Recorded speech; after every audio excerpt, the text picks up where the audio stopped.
नमस्कार, राष्ट्रबोध से मैं पवन केसवानी।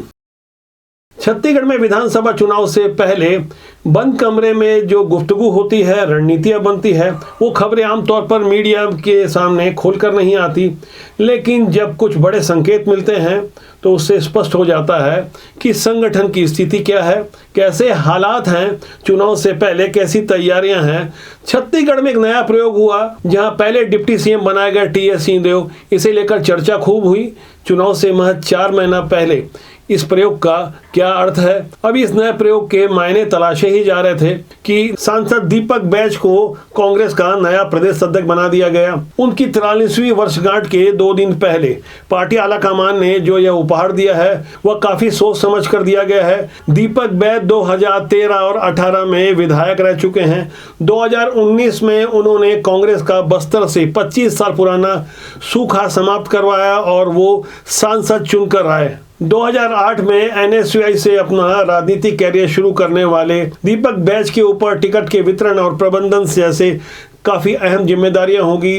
सत्ता के साथ उन्हें तालमेल बिठाकर चलना होगा। दरअसल सीएम भूपेश बघेल के बेहद करीबी माने जाने वाले दीपक बैज के राहुल गांधी से भी अच्छे संबंध बताए जाते हैं। सुबह के अखबारों पर यदि गौर करें, चाहे वो दैनिक भास्कर, नव भारत, नई दुनिया जैसे तमाम अखबारों में पहले पन्ने पर जो खबर छपी है उसमें मोहन मरकाम को हटाए जाने का उल्लेख साफ तौर पर किया गया है। आमतौर पर होता यह है, नई नियुक्तियों की खबर छपती है, अखबार चाहते तो सिर्फ इतना लिखते कि दीपक बैज कांग्रेस के नए प्रदेश अध्यक्ष बनाए गए, लेकिन यहाँ साफ तौर पर मोहन मरकाम को हटाने को हेडलाइन बनाया गया है। दरअसल यह खुलकर सामने जाहिर हो चुका था कि मोहन मरकाम की सत्ता के साथ पटरी नहीं बैठ रही है। पिछले दिनों जिस तरह से उन्होंने सीएम को बिना विश्वास में लिए जो नई नियुक्तियां की और उन नई नियुक्तियों को पार्टी प्रभारी कुमारी शैलजा ने हटाने का आदेश दिया, उस आदेश के बावजूद मोहन मरकाम अड़े रहे।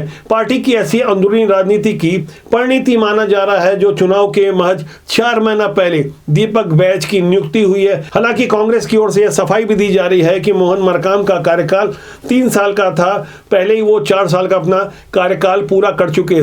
लेकिन राजनीतिक पंडितों की माने तो चुनाव के महज 4 महीना पहले जिस तरह का प्रयोग किया गया है, जिस तरह से सीएम भूपेश बघेल को फ्री हैंड देने की कोशिश की गई है, दरअसल कांग्रेस आला कमान की एक सोची समझी रणनीति है। पार्टी आला कमान की नजरों में जिस तरह से सीएम भूपेश बघेल का कद बढ़ा है, एक राष्ट्रीय स्तर की उनकी छवि बनी है, उन्हें कोई नाराज नहीं करना चाहता था, इसलिए मोहन मरकाम की छुट्टी की गई। यही कारण है कि अखबारों ने मोहन मरकाम को हटाए जाने वाली हेडिंग लगाई। 12 जुलाई को रायपुर के गांधी मैदान में जिस वक्त सत्याग्रह चल रहा था, पार्टी के सबसे पावरफुल लीडर राहुल गांधी को हाई कोर्ट से जब राहत नहीं मिली, तब उसके बाद उनके समर्थन में किए जा रहे इस सत्याग्रह में कांग्रेस के तमाम नेता एक पंक्ति में बैठे थे।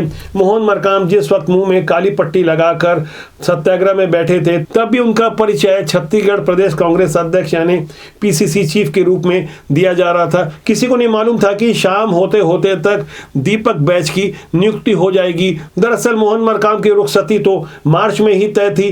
तब सीएम भूपेश बघेल पार्टी के अध्यक्ष मल्लिकार्जुन खड़गे से मिलकर सारी स्थिति स्पष्ट कर चुके थे। दरअसल उस वक्त मोहन मरकाम जिस तरह की गतिविधि कर रहे थे और तब भी संकेत मिल गया था, जिस तरह से पार्टी लाइन के खिलाफ जाकर वो अपनी ही सरकार के विरुद्ध जिस तरह की बयानबाजी कर रहे थे, तभी लग गया था कि उनका जाना तय है। पिछले विधानसभा सत्र में ही उन्होंने अपनी सरकार को विधानसभा के अंदर घेरने का मौका भी नहीं छोड़ा। हालांकि मोहन मरकाम कांग्रेस के सफलतम अध्यक्षों में से माने जा सकते हैं, क्योंकि अभी तक जिनके नेतृत्व में इस वक्त छत्तीसगढ़ के सभी नगर निगमों पर कांग्रेस का कब्जा है और 28 जिला पंचायत भी कांग्रेस के हैं।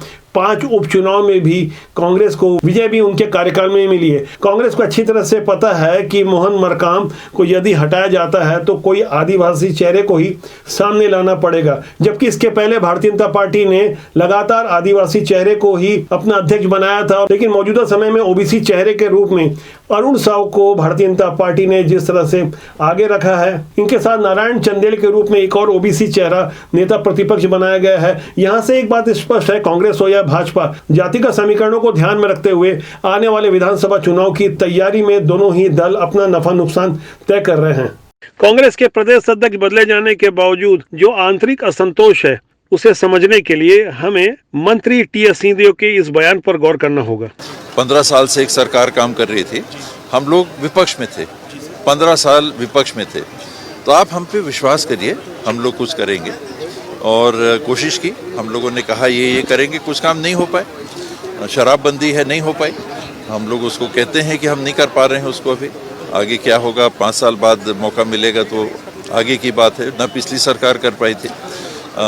अन्य मुद्दों में हमको सरकारी कर्मचारियों के लिए जो देखना है, रोजगार देने की बात कोर्ट में उलझा दी गई, आरक्षण के कारण नई भर्ती नहीं कर पा रहे।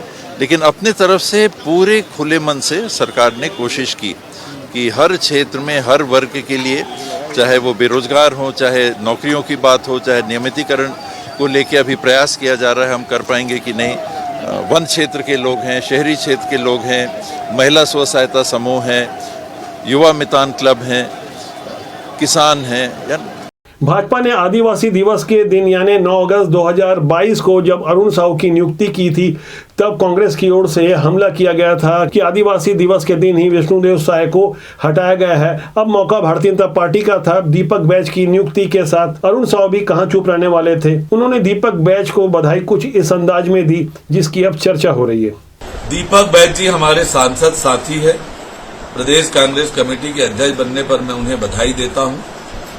पर जिस प्रकार से कांग्रेस पार्टी ने मोहन मरकाम जी को पद से हटाया है, ये न केवल मोहन मरकाम जी का अपमान है बल्कि एक आदिवासी बेटे का भी अपमान है। उन्होंने अपने सरकार के भ्रष्टाचार को उजागर किया, इसके कारण से उन्हें पद से हटना पड़ा और लगातार मोहन मरकाम जी को कांग्रेस के अंदर अपमानित होना पड़ा। उनके संवैधानिक अधिकारों को भी उपयोग उन्हें करने नहीं दिया।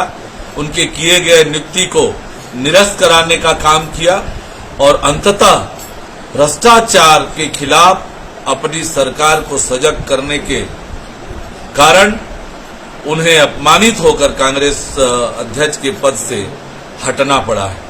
भाजपा के प्रदेश अध्यक्ष अरुण साहू इन दिनों कोई मौका नहीं छोड़ते हमला करने का।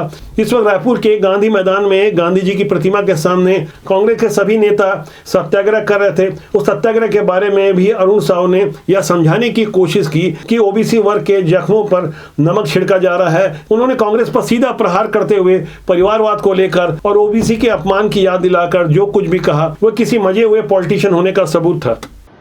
राहुल गांधी के समर्थन में आज भूपेश बघेल और कांग्रेस पार्टी मौन सत्याग्रह कर रही है। कांग्रेस पार्टी का यह कृत्य पिछड़ा समाज के जख्मों पर नमक छिड़कने का काम है।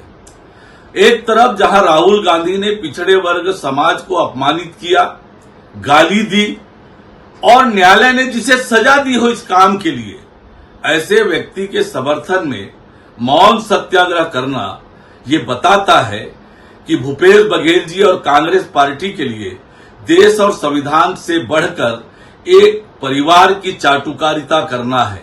न इन्हें देश से मतलब, न संविधान से मतलब।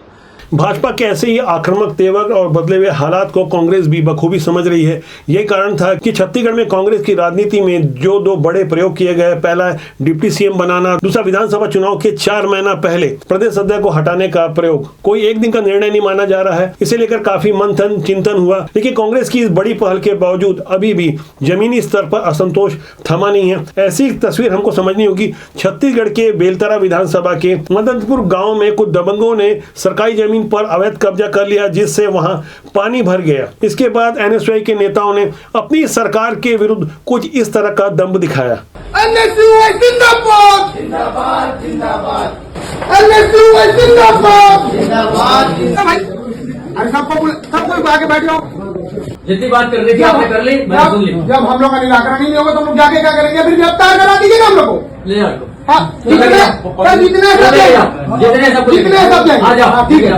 जो विधानसभा चुनाव की तारीखें नजदीक आती जाएगी, छत्तीसगढ़ में अवैध कब्जा भी एक बड़ा चुनावी मुद्दा बन सकता है। ऐसी एक तस्वीर रायपुर के दलदल सिवनी से मैंने खुद ग्राउंड रिपोर्टिंग के दौरान देखी, जहां करीब 20 करोड़ की एक जमीन पर किसी एजाज नामक व्यक्ति ने पशुपालन के नाम पर खुलेआम डंके की चोट पर अवैध कब्जा किया। और जब इसकी शिकायत कई बार हुई और तोड़फोड़ दस्ता वहां पहुंचा भी, तो एक समुदाय विशेष के लोगों लोगों के दबाव के बाद वो तोड़फोड़ दस्ता भी वापस लौट गया। इस तस्वीर को देखकर आपको हैरानी होगी। आप अपने स्क्रीन पर देख सकते हैं रोड किनारे किस तरह से तालाब भी खोदे गए और निर्माण भी किया गया। पशुपालन के नाम पर यह दलदल सीमी रायपुर की इकलौती तस्वीर रही है। छत्तीसगढ़ में ऐसे अनेक जगह भूमाफियाओं ने कब्जे किए हैं और अपने राजनीतिक संरक्षण के कारण सरकार के साथ सिस्टम का भी मजाक उड़ा रहे हैं। ऐसे भूमाफिया सरकार किसी की भी हो अपनी नजदीकियां बना लेते हैं और चुनाव के समय जनता इसे एक बड़ा प्रश्न बनाकर खड़ा करती है। इसलिए जरूरत इस बात की कि एजाज जैसे लोगों को पहचाना जाए और उनकी हरकतों को राजनीतिक सरकारी किसी तरह का संरक्षण न मिले। वक्त जरूरत के साथ जनता जागरूक हो चुकी है। जन जागरण की इस पहल में हमारा भी योगदान रहता है। राजनीति की सूचिता के प्रबल पक्षधर बनकर हम लगातार कोशिश करते हैं कि राजनीति के माध्यम से देश और समाज का भला हो सके।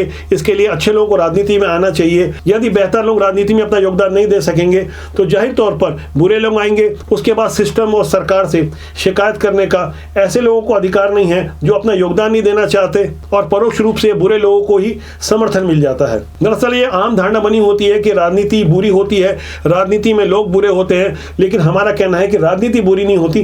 राजनीति में काम करने वाले लोग अच्छे या बुरे होते हैं। आज के अंक के लिए इतना ही। मेरी आपसे फिर बहुत जल्दी मुलाकात होगी। आप अपनी राय कमेंट सेक्शन में जाके जरूर लिखें। लाइक शेयर के साथ सब्सक्राइब करना ना भूलें, जिससे आपका और हमारा साथ लंबे समय तक मजबूती से बना रहे। नमस्कार।